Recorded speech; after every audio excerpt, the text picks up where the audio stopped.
প্রিয় দর্শক, আপনারা আমাদের অনুষ্ঠান দেখছেন। অনুষ্ঠানে আমরা কথা বলছি বনি মা, একজন কানাডিয়ান ভদ্রমহিলার সঙ্গে। তিনি এবং তার স্বামী অবাঞ্ছিত শিশু, পরিত্যক্ত শিশুদের নিয়ে চিন্তা করেছেন।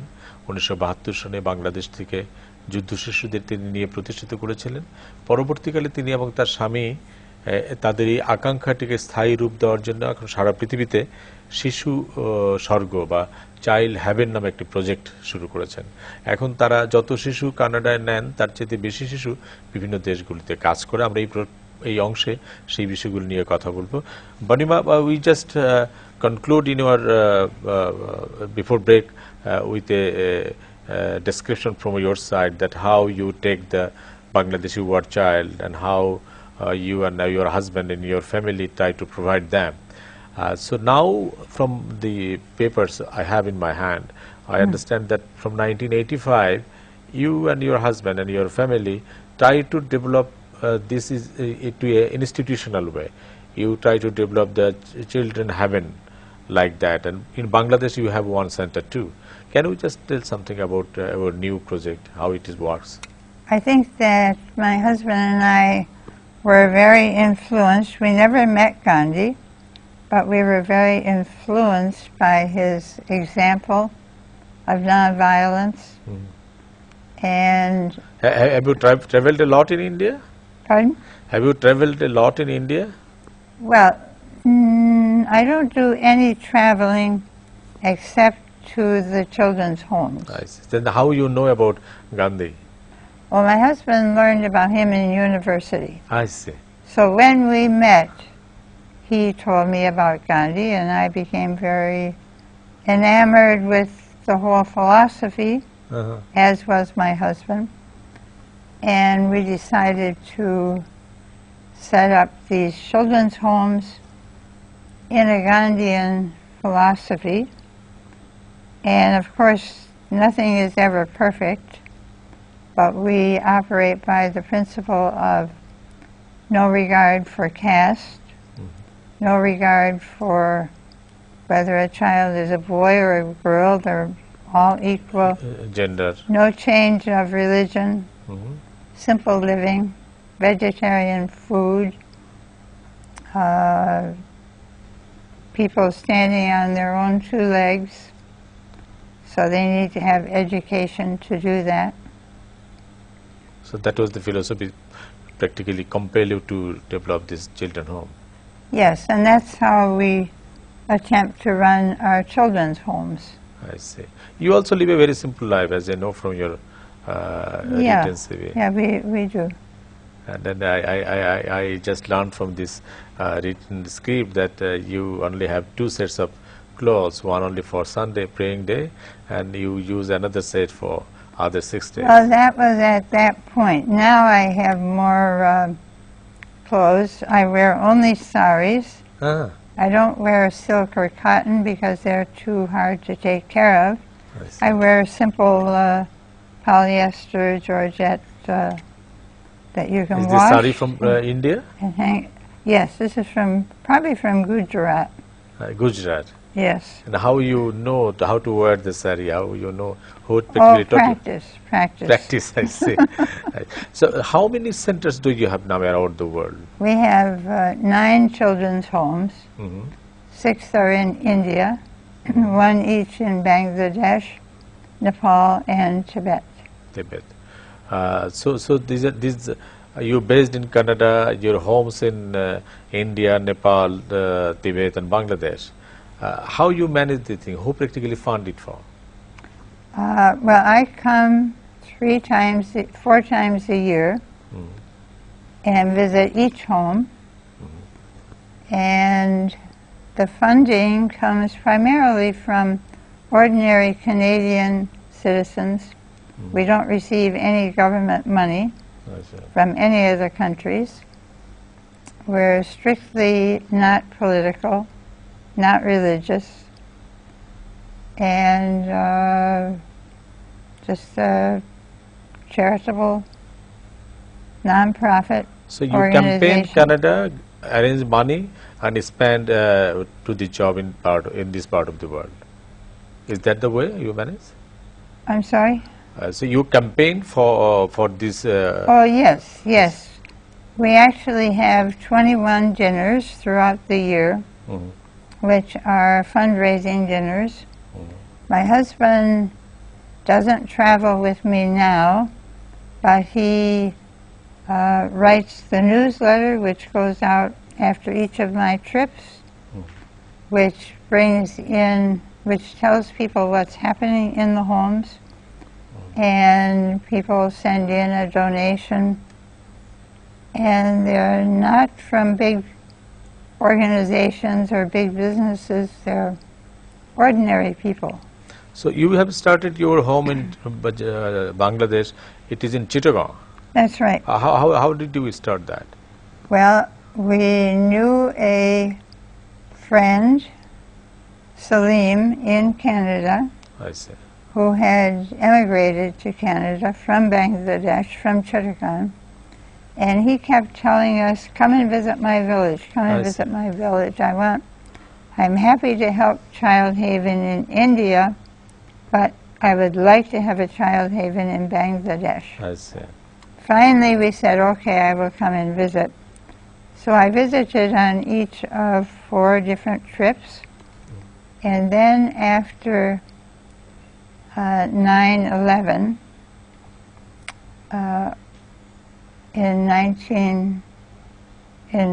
2001, we felt we should open a home in Bangladesh so people know that Muslims are ordinary, good people. That it's somehow the world press has vilified Muslims and Islam, and we feel that's a totally wrong picture. So we have volunteers who come here and stay for 3 months or 6 months, and they get to know the people.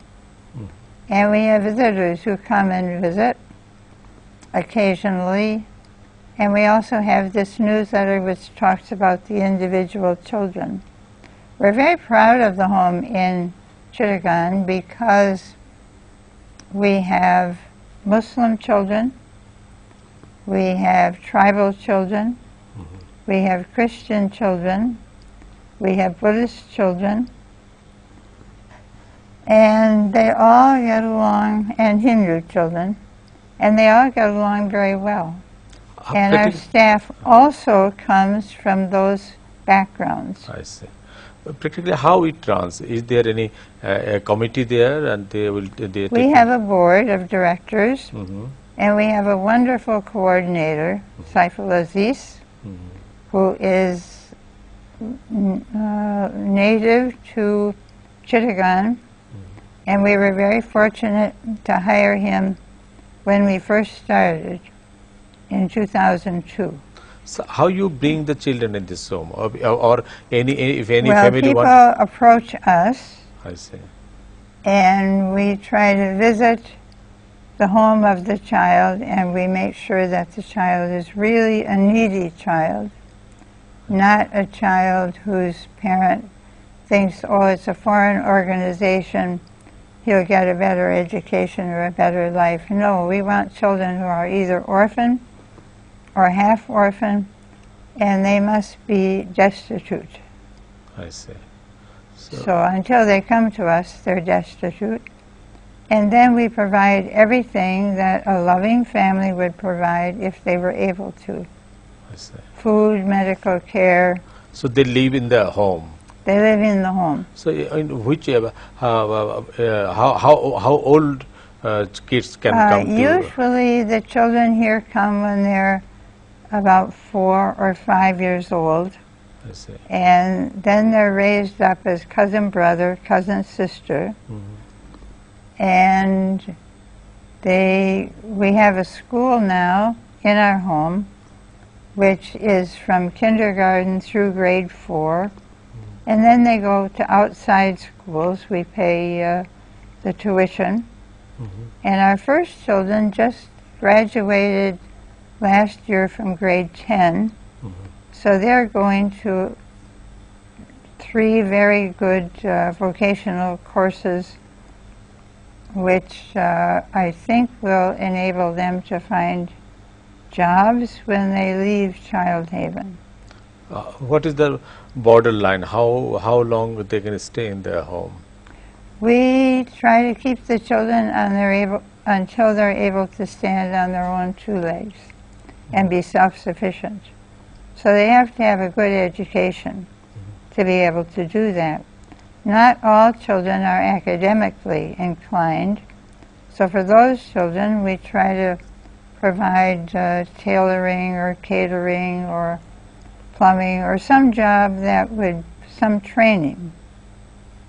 And often those jobs earn more money than just graduating as a software engineer. I mean, if I can just take a short picture that a children come from a destitute family, or his orphan or half orphan can come to your center, and you provide them everything, education, and after 10-12 level you try to provide them the vocational training so that they can settle after the home life, they can settle their own thing. That's right. The same thing happened in the Nepal and Tibet also? That's right. That's right. So how big in the Chittagong home? How big is that? Well, now we only have 68 children who live in the home 24 hours, but we also provide about 50 other children with education or some home support. And so we must have under our care at least 150 children, possibly Can more. you tell us something about how the home support, meaning what? Home support, when you say the home support, some children come to your home. Yes, well, some, maybe, I know in Nepal, for example, we must have about 50 families that we provide some, maybe a bag of rice, or like monthly, or whatever need, or it might be the child's books for school, or the uniform. It varies from child to child. Why I ask this question? Because when a children living with his family, and this is a destitute family, this is a very poor family, I understand, and you registered him to your home, and you provide fooding, clothing, other things there. The problem is that if his or her parent does not comply with your condition, that will be completely contradictory with your mission. Yeah, I think we usually don't have that problem. Usually the parents understand, and they have to understand that we're totally vegetarian. No meat, no fish, no eggs. Totally vegetarian. Yeah, but we have other ways of providing the protein with the soy milk and the tofu and the soya nuggets and good vegetables and so on. And the education, parents are usually very happy because they know that we're not sending the children outside of the country.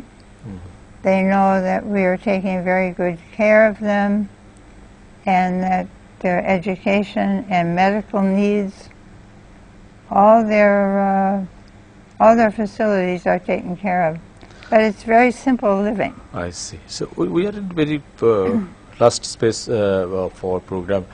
What do you dream? How you want to expand this program in Bangladesh? Do you have any other plan to I expand think in in Bangladesh our program could be at least twice as large if we had a bigger facility.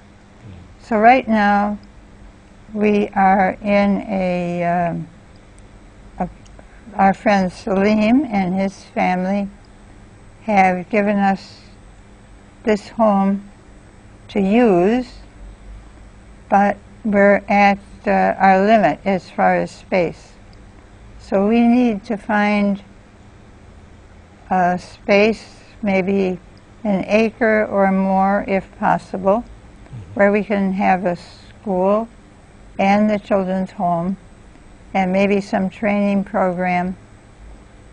So you want to come up from the rich people or the government or the social organization to help you? Yeah, if someone has some land or knows of some land or the government knows of some land in the Chittagong area, we want to be either in the city or just on the outskirts because that's where we have more access to schools and colleges and medical care and so on. Bonima, you spent your whole life to serve the children and destitute family. It's really, we appreciate that coming from a very rich country, you focused on the other side of the lamp. We had just conclude our program with your comment. What do you see the future of these destitute groups in the poorer countries, Bangladesh, Nepal or India, and what will be your call to the society as a whole to come and support them? Because a single person or a single family cannot solve the problem. Well, I think that if somehow we can learn to live with a more Gandhian philosophy, with freedom of speech, freedom of religion, civil rights, human rights, and dialogue, I think that will help everyone in the world if we can do that. Nice. Thank you very much for coming this show. Thank you for having me. It's been a great honor. প্রিয় দর্শক, আমরা বনিমার সঙ্গে এই অংশে যে কথাগুলি বললাম সেই কথাগুলির একটা বড় অংশ হচ্ছে যে 1985 সন থেকে তারা তাদের এই চিন্তাটিকে একটু প্রাতিষ্ঠানিক রূপ দিয়েছেন। তারা কতগুলি দেশে চিলড্রেন হোম তৈরি করেছেন। বাংলাদেশের যে চট্টগ্রামে তারা যে চিলড্রেন হোমটি তৈরি করেছেন তার নাম দেওয়া হয়েছে শিশু স্বর্গ। বাংলাদেশে একটি, নেপালে একটি, তিব্বতে একটি এবং ভারতে 6টি এরকম শিশু স্বর্গ কাজ করছে, শিশু চিলড্রেন হোম কাজ করছে। তাদের পদ্ধতিটি ভিন্ন রকম, যে এখানে তারা কোন ধরনের শিশুকে তারা গ্রহণ করেন। তাদের গ্রহণ করেন একটা এতিম শিশু অথবা একটি অর্ধ এতিম, অর্থাৎ বাবা আছে মা নেই, অথবা মা আছে বাবা নেই, অথবা একটি শিশু তার দরিদ্র পরিবারের মধ্যে বড় হচ্ছে, তাকেও তারা সহায়তা দেন। এবং তাকে জিজ্ঞাসা করেছেন কি সহায়তা দেন, তিনি বলেছেন যে আমাদের পুরো যে পরিকল্পনাটি গান্ধীবাদী আদর্শে পরিচালিত। তিনি তার জীবনীতে আমরা পড়েছিলাম যে তিনি যখন আরো তরুণ ছিলেন তার মাত্র 2 সেট কাপড় ছিল। তিনি 1 সেট কাপড় ধুয়ে রাখতেন রোববার দিন গির্জায় যাওয়ার জন্য, আরেকটি সেট দিয়ে তিনি তার সপ্তাহের কাজ চালাতেন। তিনি এখন বললেন যে আমি এখন শাড়ি ছাড়া অন্য কোনো পোশাক পরি না, কিন্তু আমার এখন একটু বেশি পোশাক আছে। তিনি ইন্ডিয়া থেকে শাড়ি সংগ্রহ করেছেন এবং তিনি বললেন যে আমাদের গান্ধী দর্শনে বিশ্বাস করি বলে আমরা আমাদের এই আশ্রমগুলি চালাই একেবারেই গান্ধী আদর্শের দ্বারা। কম খাওয়া, কম পোশাক আশাক পরা, কিন্তু লেখাপড়ার দিক থেকে, স্বাস্থ্যের দিক থেকে যাতে ভালো থাকে সেই দিকে নজর দেওয়া।